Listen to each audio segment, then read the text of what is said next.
दोस्तों नमस्कार। आज फिर एक कहानी के साथ, कहानी छोटी लेकिन सीख बड़ी। सीख वही महान जो जीवन में उतर जाए और ज्ञान वही श्रेष्ठ जिससे जीवन संवर जाए। कहानी एक बगुले और एक केकड़े की है। हम बगुले से भी कुछ सीखेंगे, हम केकड़े से भी कुछ सीखेंगे। कहानी यह है कि एक तालाब था। उस तालाब में कई तरह की मछलियाँ, कई तरह के केकड़े, कई तरह के जलीय प्राणी निवास किया करते थे। अब यह जो बगुला थे, इन्हें सब बगुला मामा कहकर पुकारते थे। अब बगुला मामा थोड़े वृद्ध हो चुके थे, शिकार ठीक ढंग से नहीं पकड़ पाते थे, फिर भी एक टांग में खड़े होकर कोशिश करते थे कि मैं कुछ मछलियाँ, छोटी छोटी मछलियाँ तो पकड़ सकूं। लेकिन वृद्धावस्था आने के कारण वो एकाग्रता जो उनके भीतर होनी चाहिए थी, वह उसमें कमी आ रही थी। अब उन्होंने कुछ उपाय सोचा कि इस तरह से तो मेरा जीवन नहीं चलने वाला, इस तरह से तो मैं भूखे मर जाऊंगा, मुझे कुछ युक्ति लगानी होगी।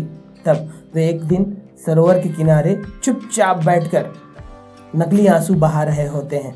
नकली आंसू बहाता देख एक केकड़ा आकर पूछता है कि बगुला मामा, आप ये मछली का शिकार करना छोड़ यहाँ बैठकर आंसू क्यों बहा रहे हो? तब बगुला जो है वह नकली आवाज़ में निकाल कर बोलता है कि अब मैं इन सब काम से बिल्कुल ऊब चुका हूँ। मुझे यह सब अब गलत लगता है कि मैं किसी को मार कर खा जाऊं और अपने जीवन को पालन करूं। तब केकड़ा कहता है कि ऐसे में तो मामा आप भूखे मर जाओगे, मछलियां नहीं खाओगे तो आपको जिंदा रहने के लिए तो मछलियां ही आपका भोजन है। तब बगुला कहते हैं कि उससे अच्छा मेरे को मर जाना ही ठीक है। इस तरह के जीवन किसी को कष्ट देकर, किसी को दुख देकर खाने से अच्छा है कि मैं ये जीवन ही समाप्त कर दूं। और वैसे भी मैंने किसी महात्मा जी को सुना है, वे महात्मा जी किसी को बता रहे थे कि बहुत लंबा सूखा पड़ने वाला है, वो भी 12 वर्ष का। यह सरोवर तो सूखने ही वाला है। तब क्यों ना श्रेष्ठ कार्य कर इस प्राण को त्यागा जाए। अब इस बात को सुनकर केकड़ा बहुत परेशान हो जाता है कि अरे लंबा सूखा पड़ने वाला है और भी किसी त्रिकालदर्शी महात्मा ने बताया है, और यह बात जाकर बाकी मछलियों, बाकी जो जलीय प्राणी हैं उनको बताता है। अब उस सरोवर में तो उथल पुथल मच जाती है कि अब कैसे करें, क्या करें। तब केकड़ा बोलता है कि बगुला मामा तो अब संत आदमी हो ही चुका है, उसके भीतर अच्छी भावना आ चुकी है, क्यों ना हम उससे ही जाकर सलाह लें कि क्या करना उचित होगा। और ये सारे केकड़े, मछली, कछुए, जितने जलीय प्राणी हैं वे बगुला मामा के पास पहुंचते हैं। अब बगुला मामा से पूछते हैं कि बगुला मामा अब इसका उपाय क्या है, कैसे हम यहाँ से बचें? अगर यह सूखा पड़ गया तो हम सब तो मारे ही जाएंगे। तब बगुला कहता है कि यहाँ से कई मील दूर पर एक बड़ा सरोवर है, झरना है, जहाँ का जो सरोवर है वो कभी भी नहीं सूखता। अगर हम वहाँ तक पहुँच जाएं तो शायद हम सब जीवित रह जाएं, हम सब को सूखा झेलना नहीं पड़ेगा। तब सब बोलते हैं कि इस मीलों दूर की यात्रा हम कैसे करेंगे? कई प्राणी तो है वो थल पर चल नहीं पाएंगे, वो जल से निकले कि मर जाएंगे। तब किस तरह से उपाय करें कि वहाँ पर पहुँचें? तब बगुला कहता है कि इसमें मैं तुम्हारी मदद कर सकता हूँ। देखो मेरी उड़ान तो बहुत तेज है ही, तुम मेरी पीठ पर बैठना और मैं तुम्हें पलक झपकते ही उस सरोवर तक पहुँचा दूंगा। थोड़ी देर सांस रोकने की ज़रूरत है, जिन मछलियों को बाहर सांस लेने में दिक्कत होती है, कुछ सेकंड की ही दूरी पर मैं तुम्हें वहाँ पर पहुँचा सकता हूँ। अब सारी मछलियाँ, सारे केकड़े खुश हो जाते हैं कि अरे यह तो बहुत ही अच्छा होगा। और वैसे भी अब बगुला मामा अब तो संत आदमी हो चुका है, अब तो परोपकार करने वाला आदमी बन चुका है, हम उनकी मदद लेते हैं। अब प्रतिदिन, क्योंकि अभी तुरंत तो सूखा पड़ने वाला नहीं था, तब बगुला मामा यह युक्ति करते हैं कि प्रतिदिन मैं 1 या 2 जीव को वहाँ तक पहुँचाऊँगा। सब तैयार हो जाते हैं। दूसरे दिन सुबह 2 मछलियाँ आती हैं, वो बगुले की पीठ पर बैठती हैं।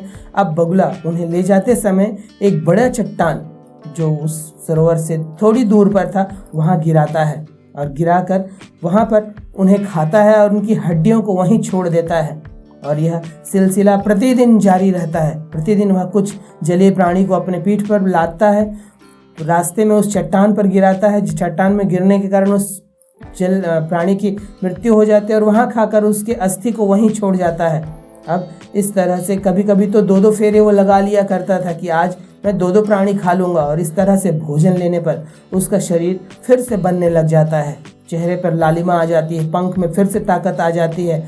और जो बाकी जलीय प्राणी हैं वह यह कहते फिरते हैं कि देखो बगुला मामा परोपकार के कार्य कर रहे हैं, उसकी दिव्यता उसके चेहरे पे चमक रही है। अब देखो कितना वह पुष्ट हो रहा है, कितना वह दिव्य दिख रहा है, जबकि असलियत तो कुछ और थी।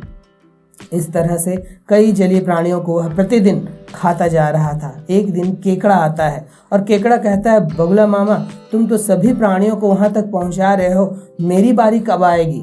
तब बगुला कहता है कि चल बेटा, मैं आज तुझे ही पहुंचाता हूँ, तुझे वहां पर पहुंचाकर तुझे भी उस सरोवर के दर्शन कराता हूँ, और वह सरोवर बहुत दिव्य है। तब केकड़ा खुश हो जाता है और बगुले की पीठ पर बैठ जाता है। बगुला उसे लेकर उड़ रहा होता जब चट्टान के करीब ही पहुंचने वाले होते हैं, तब केकड़ा अपनी दूरदृष्टि से देखता है कि अरे वहाँ पर बहुत सारी अस्थियों का कंकाल पड़ा हुआ है, इतनी सारी अस्थियाँ, वो भी चट्टान पर, और वह भी मछलियों और जलीय प्राणियों की ही दिख रही है। तब वह थोड़ा दिमाग लगाता है, बगुला मामा से पूछता है कि बगुला मामा वह सरोवर कितनी दूर है, क्या वह दिव्य सरोवर पहुंचने वाले हैं? तब बगुला हंसता है और कहता है, मूर्ख, मैं कोई सरोवर तुझे नहीं ले जाने वाला, और तेरे बाकी साथियों को भी मैं खा चुका हूँ। अब तेरी बारी है। देख रहा है वह चट्टान जहाँ पर वह अस्थि का पहाड़ लगा हुआ है, मैंने ही वह सब प्राणियों को खाया है, आज तेरी बारी है। अब केकड़ा थोड़ा घबरा जाता है, लेकिन अपने दिमाग को दौड़ाता है कि किस तरह इस परेशानी से बचा जाए, और वह अपने पंजों, जो उसके नुकीले कटीले पंजे होते हैं, उससे बगुले के गले को दबाना चालू करता है। इतना दबाता है कि बगुले के प्राण उड़ जाते हैं, और बगुला उड़ता हुआ ही जमीन पर आता है, और केकड़ा फिर वहाँ से धीमी गति से संचालन करते हुए वापस उस सरोवर पर आता है जहाँ पर वह रहता है। तो दोस्तों, कहानी छोटी सी, लेकिन यह हमें सीख दिखाती है।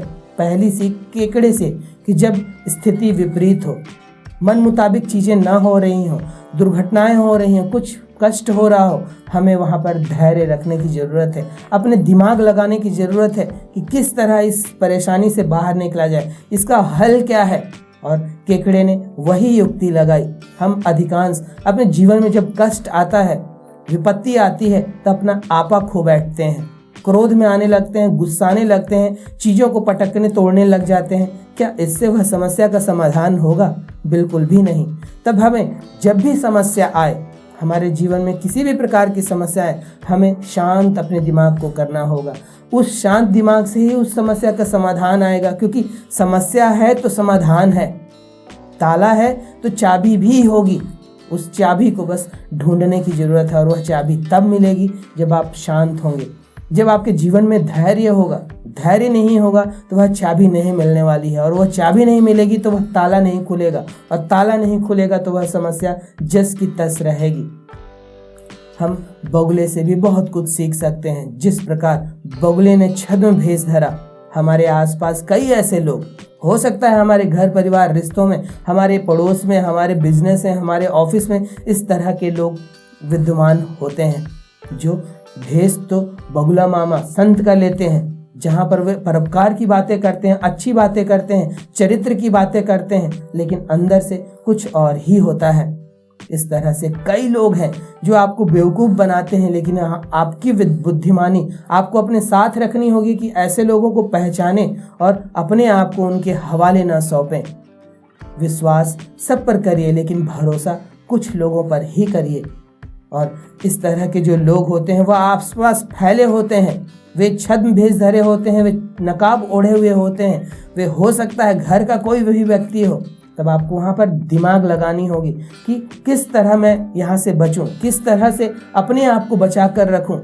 और यह स्थिति केवल आपके समाज में ही नहीं, जब कोई हम साधना करते हैं, कोई हम तप करते हैं, हम कोई तपस्या करते हैं, किसी लक्ष्य की प्राप्ति को कुछ काम करते हैं, वहाँ भी यह स्थिति निर्मित हो सकती है। ऐसे छद्म भेष धरकर कई तरह के लोग आपकी उस साधना को तोड़ने को आ सकते हैं, लेकिन आपको वहाँ बुद्धिमानी रखनी होगी कि किस प्रकार मैं अपने आप को बचा कर रख सकूँ, अपनी ऊर्जा को बचा कर रख सकूँ।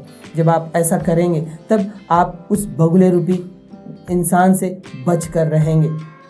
यह बगुला हो सकता है आपके भीतर भी हो, आपके भीतर भी इस तरह की जब चीज़ें होती हैं, जब आप काम, क्रोध, मोह, अहंकार से ग्रसित होते हैं, पंच विकार से ग्रसित होते हैं, तब आप एक दूसरे व्यक्ति बन जाते हैं। वहाँ आपको यह भी बुद्धिमानी रखनी है कि जब यह ज्वर चढ़ रहा हो तभी उसे शांत कर दिया जाए, उस ओर से दिमाग हटाकर दूसरी ओर ले जाया जाए। और अब जब ऐसा करेंगे तो जो बगुला आपके भीतर निर्मित हो रहा था, जो छल करने को जा रहा था, जो आपको भोग विलास की ओर ले जा रहा था, गलत चीज़ों की ओर ले जा रहा था, वहाँ से आप बच सकते हैं। कहानी छोटी सी, लेकिन यह सीख बहुत दे जाती है। लेकिन वह सीख तब काम आती है जब आप उसे अपने जीवन में उतारें। कहानी सुनकर आप प्रेरित होकर थोड़ी देर खुश हो लेंगे, वो ठीक है, लेकिन वह तब आपकी जीवन प्रेरणा बन जाएगी जब आप उसे अपने जीवन के भीतर उतारेंगे। और यह छोटी सी कहानी से हम यही सीख लेते हुए कि जब भी परिस्थिति विपरीत हो, विपत्ति आए, हमें शांत और धैर्य के साथ उसके साथ जो समाधान है उस पर टिके रहना है, उसकी ओर अग्रसर होना है। यह नहीं कि सब गुस्सा में, क्रोध में आकर, हम तैश में आकर कुछ भी बोल रहे हैं, कुछ भी कर रहे हैं, यह नहीं करना है।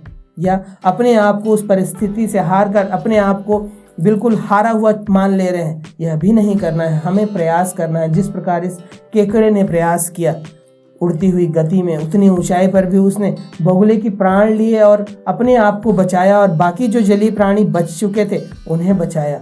इस कहानी से यही सीख लेते हुए कि विपत्ति कितनों ही आ जाए, विपत्ति बड़ी से बड़ी आ जाए, अगर हमारा दिमाग शांत है, हमारा मस्तिष्क शांत है, उसमें धैर्य के गुण शामिल है, तब हम उस विपत्ति से बाहर निकल आए। यह विपत्ति पानी का एक बुलबुला है जो आज है कल नहीं रहेगा। कुछ नए बुलबुले बनेंगे और वो फूटते ही रहेंगे, लेकिन जब वह बुलबुला बना है और उस बुलबुले को लेकर हम अपने आप को तोड़ दें, वह गलत बात हो जाएगी। तो इस कहानी से यही सीख लिए हम अपने जीवन में उसे उतारने की कोशिश करेंगे कि विपत्ति बड़ी से बड़ी आए, आपको रुला दे, आपके सारे संकल्पों को तोड़ दे, लेकिन आपका जो धैर्य है, जो आपका संकल्प है, वह मजबूत बनकर बड़ा बना रहेगा। तब ईश्वर भी आपकी मदद करता है। और करके देखिए, मुश्किल कुछ भी नहीं है।